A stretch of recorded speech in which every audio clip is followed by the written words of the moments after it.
Fala sardinhada, beleza? Como que vocês estão? Tranquilo?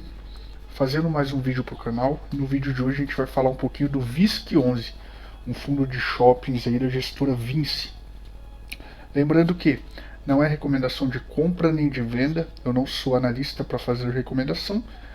O conteúdo que eu apresento no vídeo é um conteúdo com dados totalmente públicos, divulgados aí pelo fundo no relatório gerencial, onde como consumidor dessa indústria eu venho expor um pouquinho da minha opinião sobre o produto que eu tenho.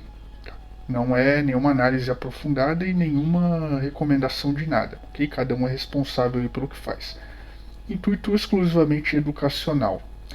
Ajuda o canal, se inscreve aí, deixa o like, curte, compartilha, deixa um comentário, manda pro amigo e vamos crescer um pouquinho aí o canal para chegar até mais gente. Falando um pouquinho do VISC11, é um fundo que está na minha carteira com uma participação de 3,36%, a parte laranjinha aí do gráfico, né? E na lateral ali eu coloquei a carteira por segmento, né? O segmento de shopping ele tem 10,14% da minha carteira e o VISC11 está aí dentro, tá? Tem outros fundos de shopping que eu apresentarei, ou caso quem não viu em vídeos anteriores, verá nos próximos vídeos, tá? Mas essa é a distribuição da minha carteira. Falando brevemente sobre o comparativo, né, mês 11 mês 12 do VISC11, para a gente ver um pouquinho do que mudou, né? O VP por cota 114,93 e ele foi para 123,87, um belo salto aqui. O fundo teve reavaliação de ativo, que ajudou. Teve outros eventos ali no meio do período, emissão, com compra de ativo, enfim, né? Mas o principal ponto foi a reavaliação mesmo dos ativos, a gente vai falar depois no relatório gerencial. Tá? O P sobre VP 0,92 se manteve 0,92, o fundo está com um pouquinho aí de desconto em relação ao preço de mercado em relação à cota patrimonial. Dividend yield mensal 0,72 foi para 0,81, ok também.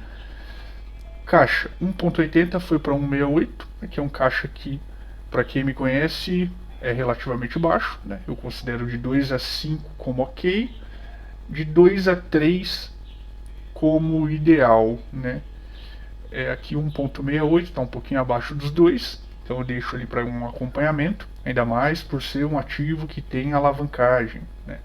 E a gente sabe como que é importante ter caixa em fundos ali com alavancagem.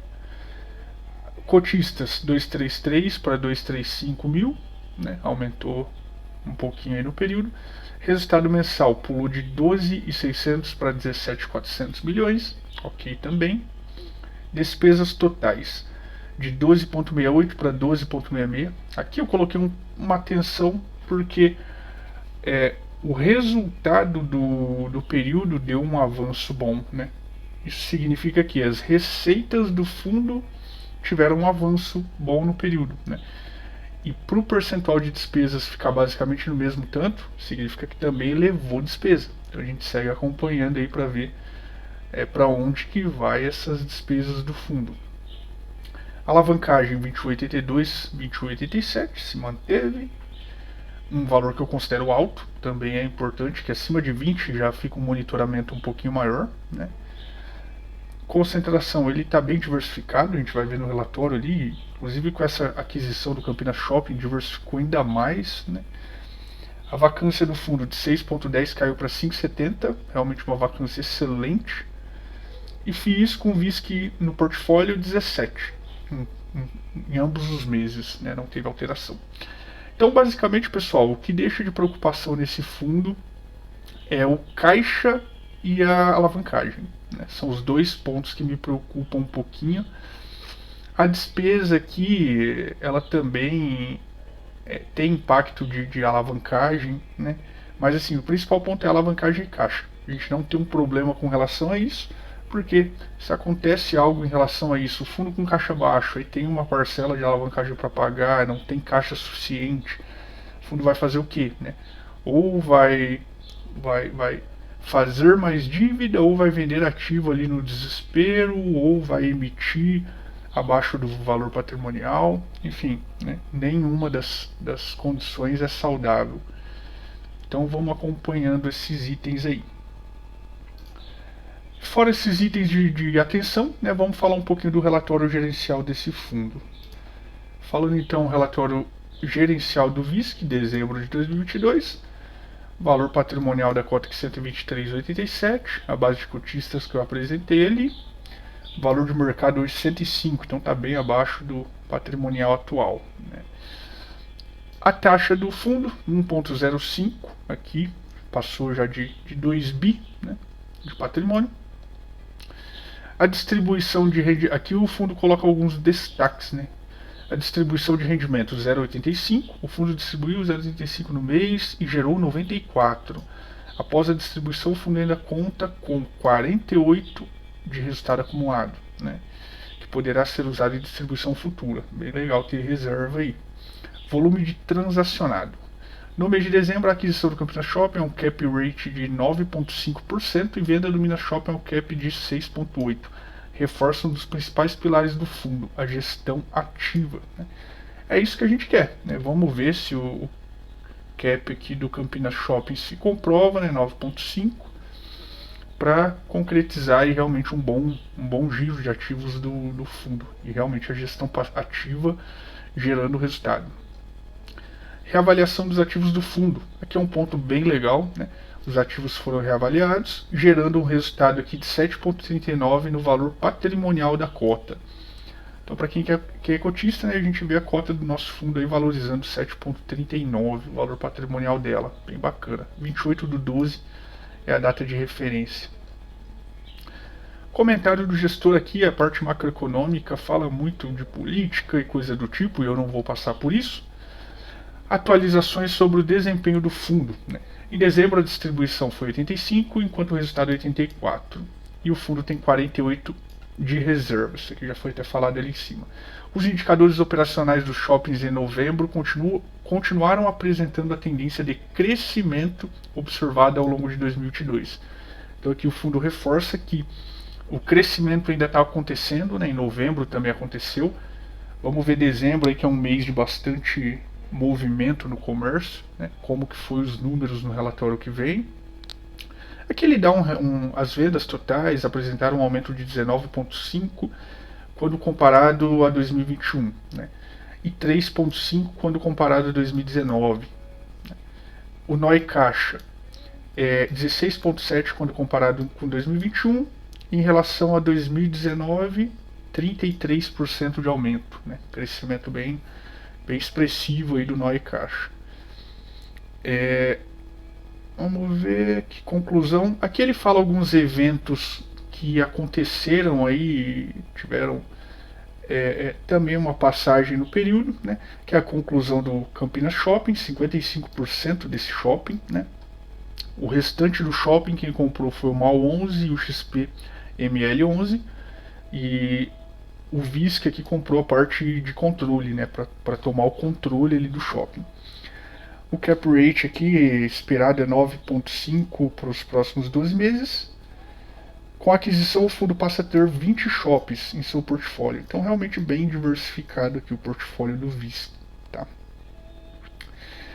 Conclusão da venda de 9,13% do Minas Shopping. Então, aqui ele fez a conclusão dessa venda. 10,8% acima do valor patrimonial marcado na carteira do fundo, né? Então, digamos que um lucro, né, em relação ao que estava marcado na carteira do fundo de 10,8%. E aí, levando em consideração, né, caixa realizada dos 12 meses, terminados em agosto, de 6,8%. O fundo adquiriu o Minas Shopping em julho de 2009 a um cap rate de primeiro ano estimado à época de 8%. Com essa transação, o fundo que possuía 19%, então ele não vendeu inteiro, né, ele ainda permanece com uma parte do shopping, com 10% do shopping, vendeu em 9,13%. Né. O lucro, a venda resultou em um resultado caixa extraordinário não recorrente de aproximadamente 8,3 milhões, equivalente a 0,44 por cota. Aqui ele fala mais um pouquinho das reavaliações do fundo, 7,4 no valor patrimonial. E aqui ele fala um pouquinho mais do resultado não recorrente de 0,44. Aqui tem um detalhe importante, pessoal. O resultado não recorrente da venda do Minas Shopping foi 0,44, né? Só que ele quitou uma despesa financeira gerando ele quitou uma dívida, né, de alavancagem, que era a última parcela do shopping Praia da Costa, e isso gerou uma despesa financeira não recorrente de 23 centavos. Então, quando você mata 44 aqui menos 23, sobra realmente um lucro extraordinário de 21 por cota. Tá? O pagamento da última parcela impactaria o resultado do fundo, tal.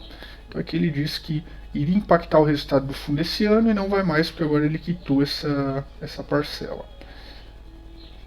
Tá.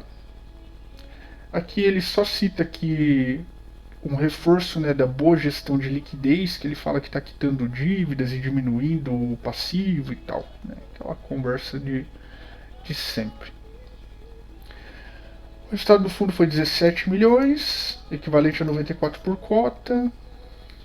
Aí ele fala, né, aqui é importante, ó, foi 94 por cota o resultado. Porém, desconsiderando o efeito não recorrente, né, dos 44 centavos, o fundo teria um resultado de 73, ó. Mais baixo aqui. O fundo distribuiu 85, já que ele tinha o extraordinário aqui, não recorrente, e ficou com 48 de reserva aqui por cota. A DRE do fundo, não tem muito o que falar, já passei os dados principais dela na última tela. Histórico de distribuição, o fundo veio aumentando, 71, 72, 74, 75, 76, 85. Mês a mês aqui, a partir de julho, ele aumentou em todos os meses a distribuição, isso é muito bom. Vamos ver como que fica. Né? O guidance aqui que eles já divulgaram é de 78 a 82, né? Então o 85 aqui do mês de dezembro, esquece, né? Já vai cair um pouquinho, de 78 a 82. Lembrando, aqui não colocaram, né? Lembrando que a expectativa... Ah, não, colocaram assim, ó. A rentabilidade esperada não representa e nem deve ser considerada como certo, né? Aqui eu não passo por esses dados, negociação da B3, carteira do fundo, né? O fundo tem um PL aí de 2,3 bi, né? Sendo que de ativos tem 2,9 bilhões, né? Só que ele tem dívidas aí, então reduz o PL dele, fica um pouquinho menor. 661 milhões aqui em dívidas, né? A gente tem que ficar de olho nesse passivo aqui. Aqui ele detalha um pouquinho do passivo, mas é como eu sempre falo, é um detalhamento bem simplista, né? Não dá muito norte pra gente. A gente fica sabendo de quanto que é a dívida, qual que é o vencimento e qual que é o indexador. Mas fora isso, não tem detalhamentos ali que dê para ter um norte em 2023, o que precisa pagar daqui? Né? Ninguém sabe, pelo menos eu não sei. Né? Se alguém souber aí, me ajuda. Indicadores operacionais. Aqui, como eu sempre falo, eu não vou ficar falando os indicadores individuais aí do ativo, né, do fundo. Por quê? A minha forma de avaliar aqui com vocês, né, de ver esse documento, é com base na DRE. Né? Então, se a DRE está apresentando um aumento de receita, um aumento de resultado, um aumento de lucro, um aumento de distribuição, né, eu não me apego muito nos indicadores individuais. Eu deixo aí para o gestor se apegar a isso, né, e ele fazer o trabalho em cima disso para melhorar o que tem que ser melhorado. Né? E aí sim, ele melhorou um ponto que estava com problema, vai novamente voltar no meu fluxo. Aumento de receita, aumento de resultado, aumento de distribuição. Né? Então é o que mais me importa, eu olho como um todo. Mas é de extrema importância a gente tentar entender, por exemplo, vou dar um exemplo de quando eu usaria esse dado. Né? Um mês que caiu drasticamente o resultado do fundo. Né? O resultado do fundo caiu drasticamente. Primeira análise que eu vou fazer. Caiu por quê? Foi redução de despesa? Aumento de despesa? Não, a despesa permaneceu igual. Então vamos ver. Aconteceu aqui que ele teve um resultado pior. Né? Vamos dar uma olhada de indicadores ali, tentar entender de onde que veio a piora desse resultado, se é algo atípico ali do período, se é comum para aquele período. Aí sim que eu começo a fazer algo mais profundo, né? Mas por hora, chegou o mês que vem, veio com uma receita maior, um resultado maior, uma distribuição maior, eu não vou olhar indicador por indicador aqui, tá? Se tá certo ou tá errado, pessoal, aí cada um avalia, tá? Mas é a minha forma de gerir a carteira. Aqui ele fala um pouquinho das vendas, vendas totais e tal, vendas, inadimplência, descontos, taxa de ocupação, esse eu olho, obviamente, né? Então o fundo veio melhorando a ocupação dele mês a mês aqui também, né? Tá com uma ocupação bem bacana aqui de 94,3. Talvez acho que é o único indicador que mês a mês eu olho, né? Independente de ter melhorado números, eu olho esse indicador, porque eu acho bem relevante saber a ocupação ali do fundo, e também é um dado que eu anoto todo mês, né? Então sou obrigado a olhar. Agora, o fluxo de veículos, eu não anoto isso daí, eu não olho. Então é importante, mas para alguns casos específicos eu analiso. Se está indo tudo bem, eu não perco muito meu tempo não. Shopping centers. Aqui ele coloca a carteira de shopping, mas semelhante a alguns fundos de tijolo, né? Não cita quanto está de vacância naquele shopping. Então, assim, eu fico com um dado básico aqui de aonde que é o shopping, qual que é a BL, qual que é a participação do fundo, né? Só isso. Então é bem irrelevante aí. Dá mais para ter uma noção de qual shopping que ele controla, qual que ele é minoritário, aqui o Guatemi e tal. Que inclusive esse Guatemi é o que teve um princípio de incêndio lá esses dias. O pessoal ficou meio apreensivo no mesmo dia, começou a vender o fundo lá, mas não aconteceu nada no shopping. Se eu não me engano foi esse Guatemi Bosque. E é isso, pessoal, não tem muito. Ó, aqui por estado, cara, ele participa de muita coisa aqui, muito local, ó. Tem participação em quase o Brasil inteiro. Realmente bem diversificado, né? O NOI por ativo, que o maiorzinho é 12, 10 aqui o segundo. Eu queria entender que as cores aqui são bem ruins, cara. Eu queria saber o Campinas Shopping que ele comprou agora. Eu acho que é esse aqui, 10%. Por valores ele daria para saber, mas eu não vou perder muito tempo com isso. É mais uma curiosidade. O S6 aqui, ó. Não sei. Enfim, não sei. Uma coloração muito ruim. Mas, ok, não vou me apegar a isso agora não. NOI por estado, tranquilo, a maior parte em São Paulo. Tipo de participação, ele tem 36% aí dos ativos dele, ele tem o controle, e ele é minoritário em 64%. Realmente ele opta por ser mais minoritário do que o normal. Tem fundo que opta por ser controlador, então tem uma quantidade menor de ativos. Ele tem muito ativo por causa disso aqui, né, por causa de ser minoritário. Aqui por administrador, também não me apego muito a isso, mas tem uma diversificação bem grande aqui, né, apesar de duas concentrações maiores na Ancar e na Argo. Argo é do Campinas Shopping. E é isso, pessoal. É um pouquinho do VISC. Eu tenho o fundo na carteira, estou aí acompanhando. A gente segue de olho. Qualquer novidade aí, de repente algum ponto que eu não passei, complementem aí para mim nos comentários, para mim ficar de olho. E é isso. Qualquer coisa, a gente vai trocando informação aí. Bons investimentos a todos. Forte abraço.